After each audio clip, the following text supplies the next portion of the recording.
यहाँ पर एक भक्त हरिदास थे जो भगवान के प्रार्थना किया करते थे, तपस्या करते थे जमुना के तट पर, और हुआ करते थे भगवान ने मुझे दर्शन नहीं दिए। एक समय भगवान ने भक्त हरिदास जी को दर्शन दिए और कहा कि तुम जगन्नाथपुरी जाओ और मेरा पहला विग्रह ला करके यहाँ स्थापित करो।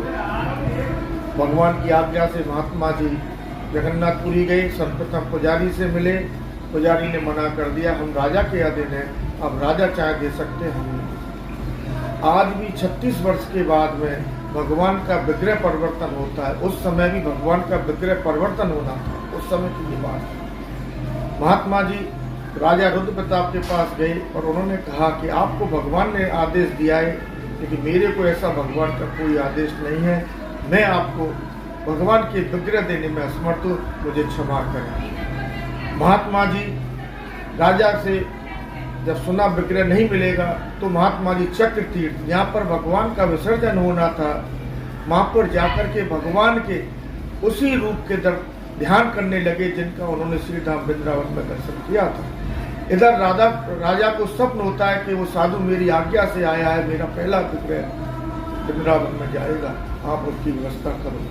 राजा स्वयं और अपने सब कारिंदा को बोल के महात्मा जी की खोज करता है, महात्मा जी से क्षमा याचना करता है, और यही चारों विग्रह उन्होंने राजा ने बलि महारथ में विराजमान करके महात्मा जी को दिए।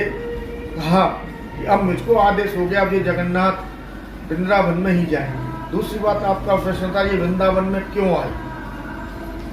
आपको पता है शंकराचार्य जी ने जो ये 4 धामों की स्थापना की थी, उसमें इन्होंने जगन्नाथ अष्टक की रचना की थी। उन्होंने पहला अष्टक है कदाचित कालिंदी, जबकि जमुना है कालिंदी का नाम, और जगन्नाथ जी समुद्र के किनारे। उन्होंने कहा कदाचित कालिंदी तट विपिन संगीत कर मुदाबी दीनारी बदन कमला स्वाद रमा शंभु ब्रह्मा सुरपति गणेशाय चित्पदो जगन्नाथ स्वामी नैन पतनामी भगवत भाई। इसलिए जगन्नाथ को जमुना के किनारे, उधर समुद्र किनारे, यहाँ जमुना के किनारे।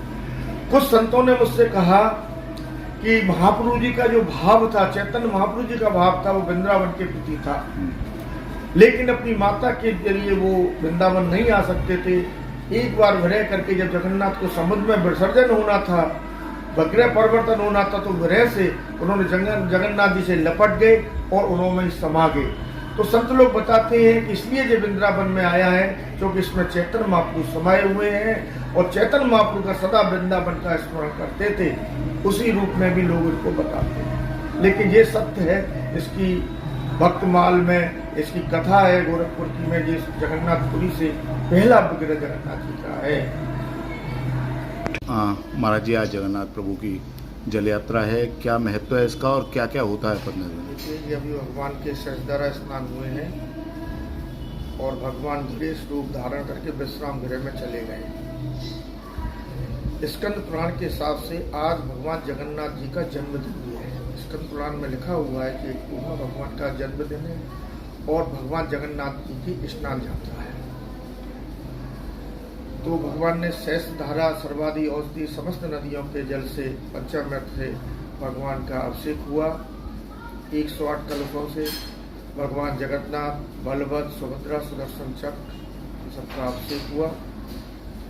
इसके बाद भगवान विश्राम गृह में चले गए।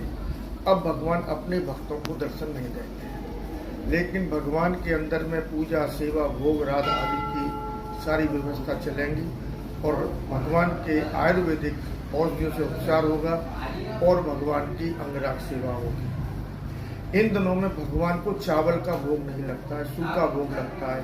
मेवा का सूखा जो भी है, पुआ है, मटरी है, खाजा है, मीठे, सूखा जो भी होगा सूखा भोग लगता है भगवान का। और इसके बाद भगवान 20 जून को अरुणोदय बेला में भगवान का मंदिर खुलेगा। उसमें सर्वप्रथम भगवान गाय के दर्शन करेंगे और फिर भगवान के भक्तों को दर्शन देंगे। उसके बाद भगवान को 56 भोग लगेगा। समस्त साधु, महंत, गणमान्य लोग जो भी व्यक्ति भगवान आएंगे यहाँ उन सबका सम्मान होगा। और शाम को 3 बजे भगवान रथारूढ़ करके अलग अलग रथों पर भगवान नगर भ्रमण करने के लिए जाएंगे। और 21 तारीख को जहाँ भंडारा के साथ इस